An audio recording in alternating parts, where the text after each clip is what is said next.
تماشين حديثي عبد الله كوري عمر كان يعني بلغوا عني ولو آية، يعني أما أو حديث الله إيه وهي لسري بنس ضرورة التعليم، ضرورة التعليم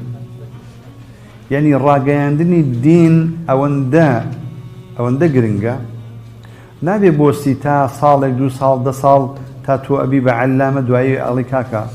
خلكانك هن استا دارن فلان كس بوشي بوبا ملا خو علمي فلاني نخويندوا خو تشل علمكي نخويندوا يام دوانزا علمكي نخويندوا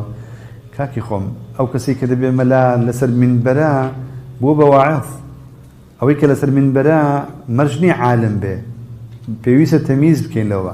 او هيك لسر من برا وقصبوا خلقي دكا خوان زيبت هو عظه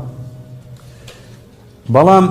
لو انا كسيك لسر من بر بعالم يشبه بلام مرجنيه هر كسي لسر من بربو يعني هر كسي